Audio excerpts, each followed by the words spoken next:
Saying you're watching Daybreak, reaching you live from the nation's capital in Abuja. As we are all aware, today is International Women's Day, and this is our focus partly on Daybreak today. And then we have in the studio now the Executive Director, Center for Transparency Advocacy.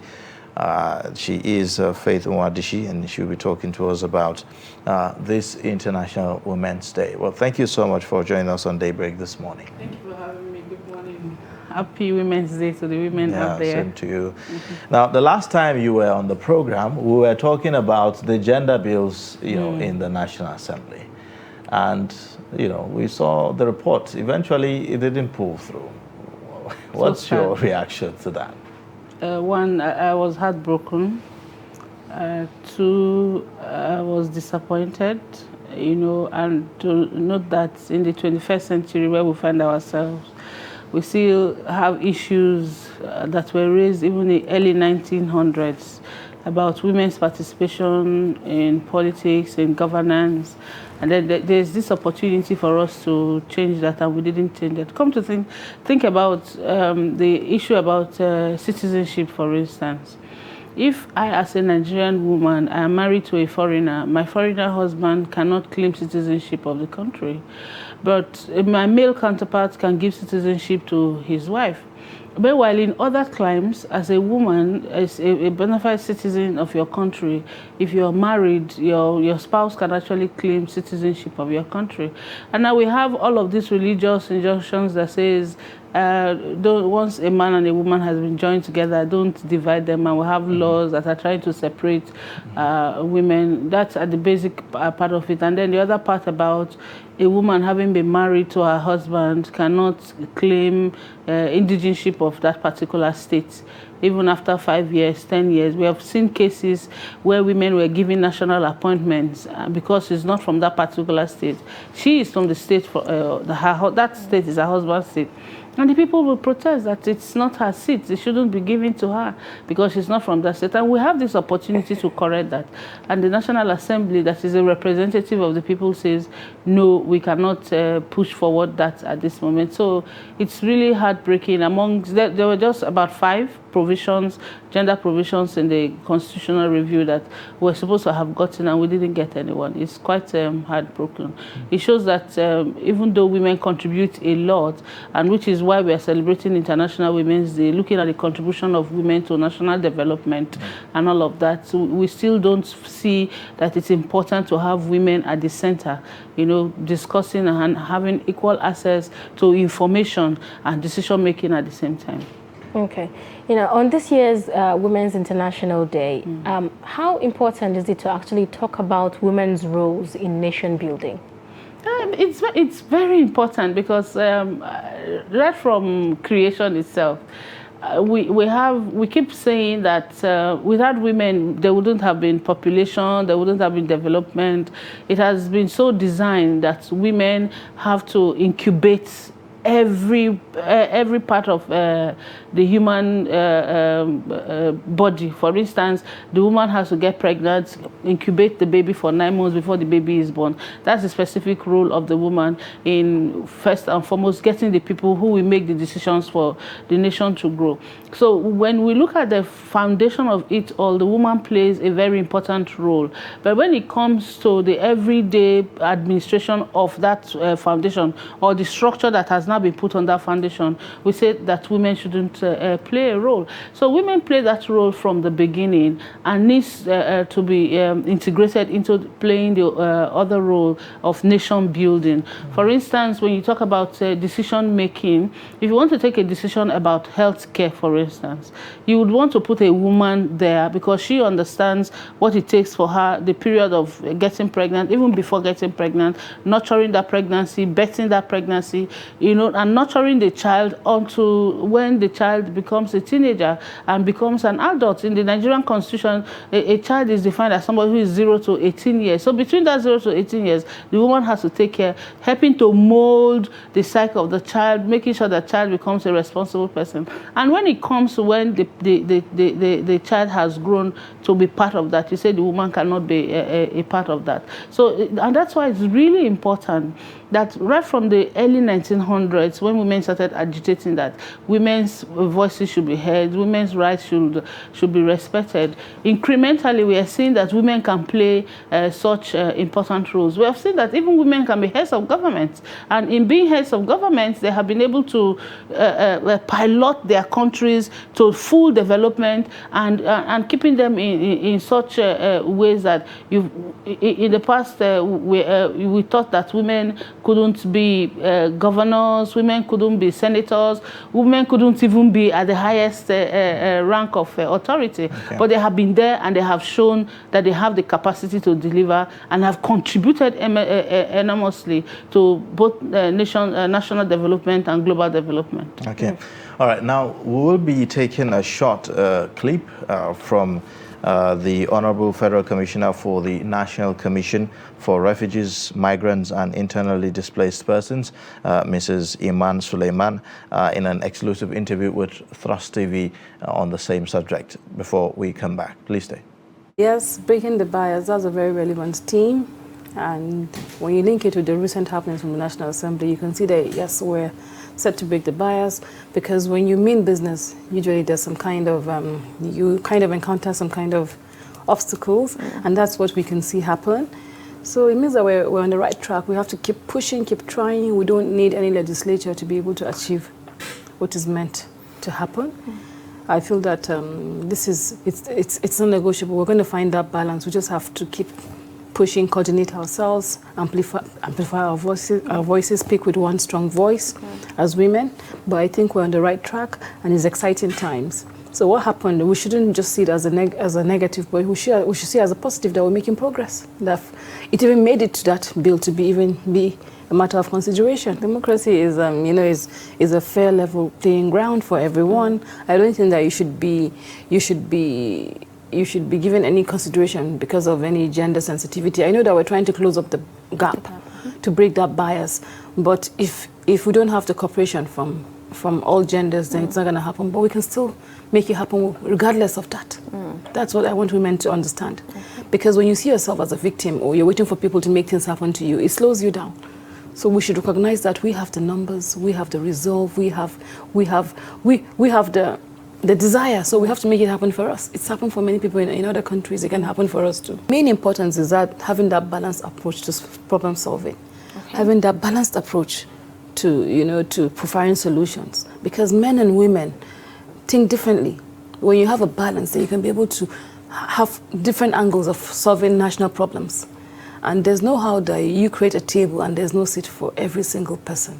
If you look at how we even coordinate and discharge our responsibilities as agencies, we collaborate because everybody has a role to play. And it's the same with even building the nation or with governance. Everybody should have a voice. Not just women or men, but we should also have representation from every stakeholder in the society, so that we can be able to address other people's concerns, so that we can be able to move in the right direction, not leaving no one behind. Well, there you have it, and that was the Honorable Federal Commissioner for the National Commission for Refugees, Migrants and Internally Displaced Persons, Mrs. Iman Suleiman. Now, talking about the role of men in changing some of these narratives, I mean, we can talk, we can advocate, we can say a lot, but we have, the National Assembly, the lawmaking body of the country, dominated by men. And it shows that it's very important, to change certain stereotypes that some men hold on to as to why they do not see need to give room for more women to participate in governance and the rest of them. How can we change these narratives, that some stereotypes that we see, sometimes cultural, sometimes religious, in breaking this bias? Thank you so much. The truth of the matter is that some of these stereotypes come from our background and from our culture. It also stems from the fact that for a very long time, women have been seen to be the weaker sex. But I keep saying that when you say a woman is a weaker sex, does not mean that she doesn't have the capacity to take on the hard things in society. The fact that a woman was created to be a helpmate to a man means that a woman is created of a more superior material. That's that's my argument from my point of view, from being a civil engineer. Because if you have a defect in a building or in any structure and you want to work on that structure, what you do is that you look for a material of a higher tensile strength to be able to bear that other defective structure. If you take a structure or a material that is of a lower tensile strength to support that structure, the original structure will collapse and destroy the help that it's getting. And so that's the way I want us to think about it. If we have men thinking about it that way, to say, this is a support for what you're doing, bringing all of that, sitting on the table, we won't have all of these issues. So for me, the strategy is, let's start training our boy child to understand that there is a space for everybody on the table, depending on the capacities that you have and the information that you have, to make it a collective, to make it a whole. Because if you continue to sit down and make laws for everybody in the society, leaving out certain persons in the society, implementation becomes a problem.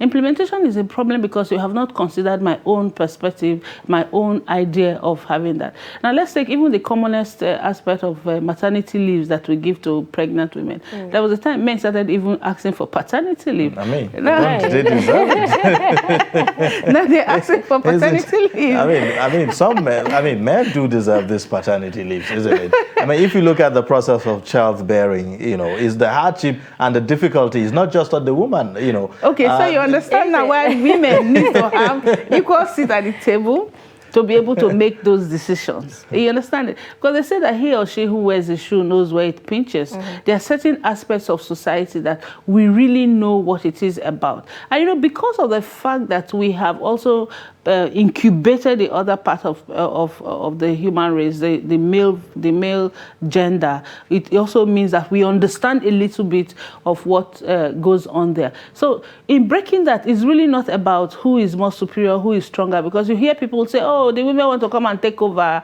There is not a single case study of where you have given a woman the opportunity to lead that she takes over. What she does is she makes it all inclusive, and that's why the popular slogan that says, train a woman, you train the nation. So it's about women have this natural capacity of inclusivity. So this whole conversation about inclusion and all of that, when you put women on the table, it becomes easier to even implement. Okay. So that's the strategy I think the members of the National Assembly and all lawmakers and every man indeed should be able to see that we need to start changing the orientation from the home as the children are growing, give them equal opportunities, let the boy child learn how to cook, let the girl child learn how to play football, and also and do so many other things that we thought were ordinarily not possible for men and women to do. So when we begin to have that kind of understanding, we won't see it anymore as a challenge to have women in decision-making positions. Okay. Now, the theme for this year's International Women's Day is Break the Bias. How can women, in their own way stand together in order to break, all of these stereotypes that we see? Thank you very much. This year, I think in the wisdom of the United Nations and the way they bring the themes for the year, last year it was Stand to Challenge. Now today is Break the Bias. And I begin to see the wisdom around all of that. So before you are able to break something, you need to be able to stand to challenge it. So in challenging it, you understand what the issues are so that you can really challenge. And in challenging, you bring solutions so that where you don't find solutions, where there are other areas that you need to just break it. So as women, what we need to do is stand together.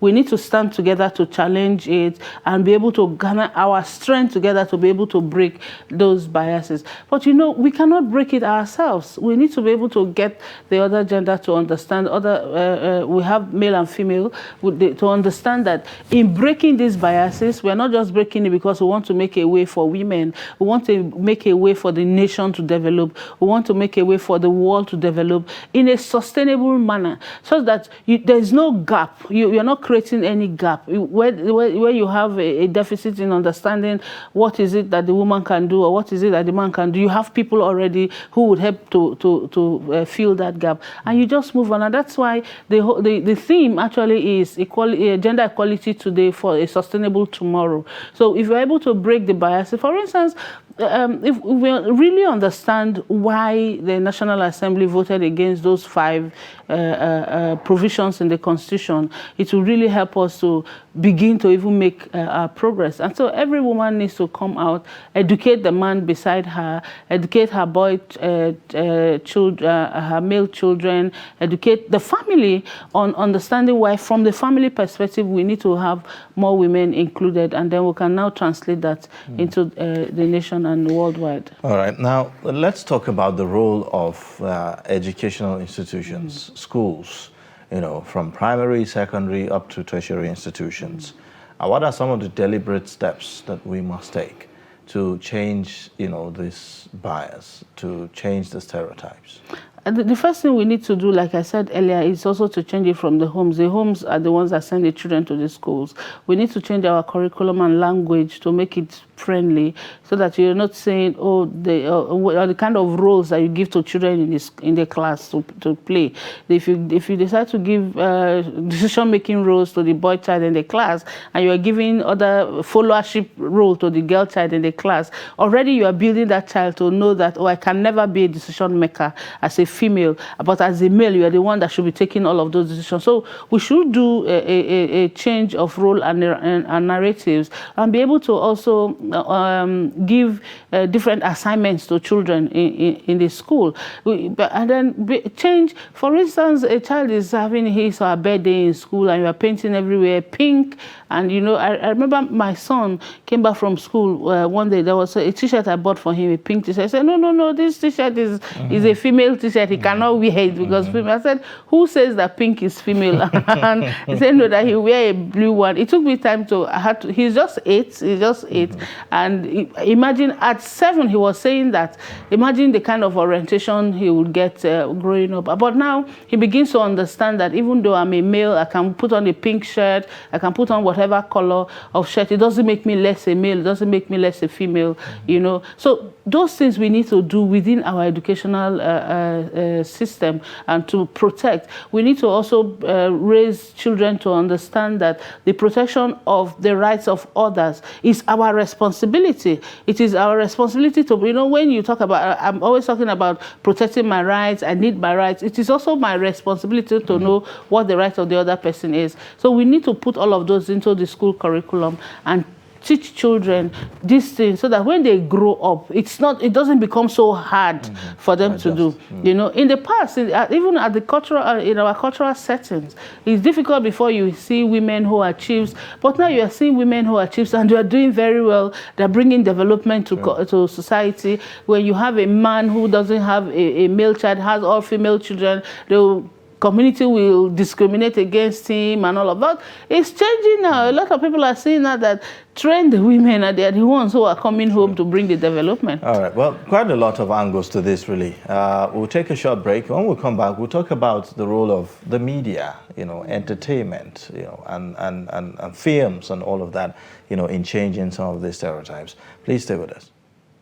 Taking its tolls on the residents of the state, the fuel scarcity is as a result of most of the filling stations close down their services for lack of supply or due to deliberate hoardings of the petroleum product, while residents of the state are feeling the brunt of the actions of some of the fuel dealers. In trying to buy the fuel, some commuters have to pass a night on the queue, while others, who came to the stations early in the morning, made effort to have their way into the filling station through any of the available entries. Even in the few filling stations selling the product, it is long queue of vehicles that are taking hours before either getting the product at a price above government-approved amount, and some spend hours without getting the product, ending up leaving the stations unhappy. This woman, who initially told Trust TV off camera that she was traveling to a far distance and has been on the queue for several hours but yet to get the product, said the time she wasted on the queue waiting has affected her business plan trip. The woman, when asked to be recorded, said because of the condition she found herself, she wouldn't want to be recorded talking, but call on government to take measures that will bring an end to the scarcity. In some of the stations where the product are sold, people were seen struggling to get the product either in their jerrycans or vehicles. For those who could not afford to bear the suffering of getting the fuel in filling stations, find their ways to black marketers, whom also their numbers reduces on the streets. These people are among those Trust TV camera captured trying to get the fuel in the black market. The thing is not easy with us because of the fuel scarcity and also the price. The price is too high. It's not easy for many of us now to afford to buy fuel. Almost all the fuel station is locked, and that's not how we will get the fuel. If not because, if not all these black marketers that normally help.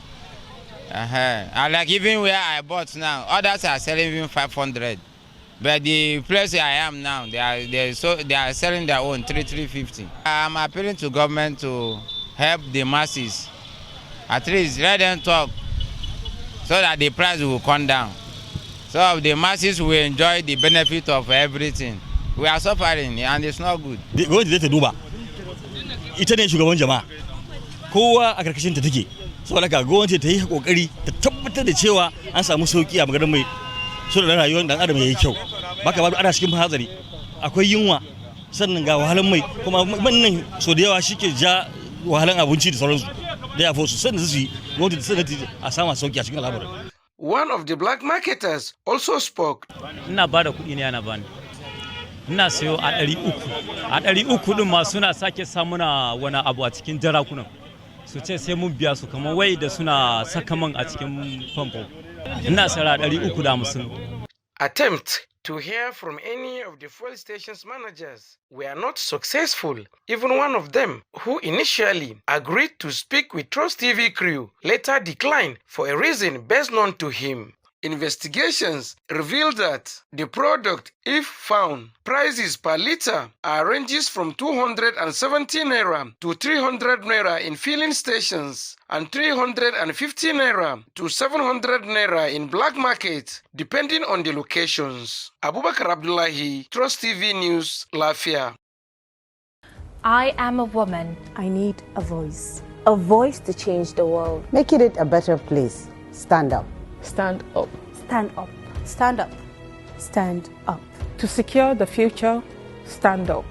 As we celebrate this year's International Women's Day, We demand gender equality today for a sustainable tomorrow.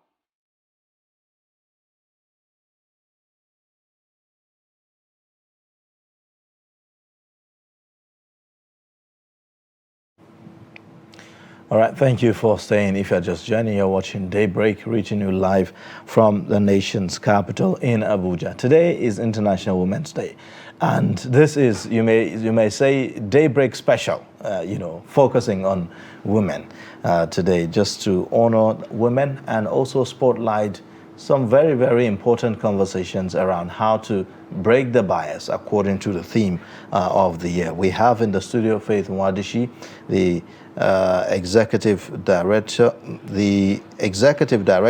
Center for Transparency Advocacy, and she's been giving us perspectives on some of the things that we need to do. Now, before we went on the break, in shaping opinions and thoughts, the media plays a very critical role. The media here, I mean, broadcast media, film production, entertainers, even music and the likes. So all of those are channels for which a society's opinion is being shaped and molded. How critical is their role in this? Very, very critical. Why I say that? Because a lot of people rely on the media for information, and the media is a huge influence on the values that we have on issues. Now, media has comfortably transformed the woman into a commercial entity. If you look at adverts, if you look at films, what they do is those films that they want to sell, those commodities that they put the woman in front. They use the woman as the object for commercialization of everything. So that sinks into people's psyche, and they are like, oh, if I am a woman, it means that I can commercialize my structure, I can commercialize my body, and to get whatever it is. That's a wrong signal that you are sending out. And what that does to a society is that the society begins to think that it is when you want to promote something, not when you want to sit down and take decisions, that you should bring in women, dress them in certain ways, describe them in certain ways, and it goes out there. And the media is helping to push a lot of these narratives out there. So it's important that we think back and begin to have programs that promote the ability of women to take hard decisions, to work in the hard sector. Like the sector where I work, the extractive sector, for instance, there are issues around women's participation in that. And people say, oh, this is a hard sector. Nursing is a soft sector. Teaching is a soft sector. Let the women go there because that's the caregiving sector. Women are portrayed as caregivers rather than decision makers and all of that. So while we are talking about the home, we just talked about education, the media plays a much more important role than all of that. Whatever, even as adults, most times we listen to, watch the media, read in the media, and it helps to influence our decisions and the way we think about things. Look at those commercials, for instance, where you have females who are the lead actors when it comes to commercials. But when it comes to nation building, decision making, you hardly find the women. They are very few. Even when you find them sitting around the table, it is the men who are coming out, taking all of those decisions. So it's important that we begin to change some of these narratives that we have and the kind of image that we portray of the woman out there for society to imbibe. It plays a lot of role. The media is very important across the value chain of nation building. But the issue with that is that women themselves have to see reasons why that has to change, isn't it? It looks like a good number of women have come to settle for this, narrative that has been painted about them. They seem to have been limited, by this image of, at most what I can do is to use my body, to gain access to whatever, I want to have access to gain whatever kind of, position I would like to attain in life and all of that. So what's the responsibility on women themselves, If you look at the population of women who feel that way, it's really insignificant compared to the population of women who are coming out now and speaking, even younger women who now understand. For so many years, there was this ignorance about what the woman can do. But we forget that going back to the early 1900s, again, even in Nigeria, let's take the Eastern Nigeria, for instance, before the Aba Women's Riot of 1929, women held positions. Women held positions, and what led to that riot was because the colonial masters felt that women were wielding too much power, wielding too much strength. They now brought in warrant chiefs who were taking decisions, making decisions to sideline the women, coming out with a new census agreement, wanting to count the number of women, number of children, number of cattle, so that they can have taxes. And that was what triggered the Aba Women's Riot of 1929. So where women have grown up in a society where it is like when you push yourself to come out, the society pushes you back and say, oh, it is not your time, this is not where you belong. It becomes a part and parcel of the people to say, okay, this is the alternative way to go, because there's that narrative around there. But in the last few years, let's say in the last 5 years, or let's say in the last 10 years, this narrative is beginning to change. People now understand that, oh, even as a woman, I can aspire to whatever position I want to aspire to. I can become whatever I want to become. Take myself, for instance. I didn't go to read civil engineering because I was so interested in civil engineering. I didn't know anything about it because it was a man's field. And I had a father who believed that, oh, okay, you can actually do whatever whatever you wanted to do. And I have never practiced civil engineering for one day, you know, but I went there just to prove a point at a very young age. And there are so many people like that. Right. So the narrative is actually changing. It's not right to say a lot of women now feel that, you see a lot of young girls wanting to make impact in their society, wanting to be known. And the narrative at community level, let me just quickly drop this point. Because now, these days, if you take the role of social media, for instance, yes. If you go on Instagram, for instance, if you go on TikTok, for instance, you are likely to see more women dancing and shaking their bums than men, you know. But that's media. That's media. That's the same thing I was talking about. Media being an influencer. The way they have portrayed it. And it's the women doing it themselves, actually. No, because that's anybody compelling them. That's the psych. That when you have lived in a situation for a very long time, you imbibe it and you begin to showcase it. The media, the social media, is another form of media. Even though people now turn to the broadcasters themselves, kind of. To put it out there. When you take a statistics of the adverts, that if you go to advertisement companies and do a survey, those adverts that get viewership, that get patronage, are those adverts where they have showcased women as commercial entities. But what I'm trying to say is that while that is happening, the narrative is beginning to change, that as a woman, you can aspire to be to whatever position you can aspire to be, especially as an African woman. Having seen somebody like Sirleaf Johnson, who was president of Liberia, we have our own Okonjo-Iweala. So, and then we have our own Amina Mohammed that is at the United Nations. So, before now, young women in Africa didn't know that they could aspire to those kind of positions, because growing up, what they tell you is, oh, you're going to get married, you're going to become the man's wife. There's no need for your parent to invest on you by going to school. Now, you find a society where even when women are trying to break all of these barriers and make way, you still have laws that keep them back, that want to keep them back there. So what would the young people will do? The young people will look at, okay, if this is what is available for me, let me begin to do that.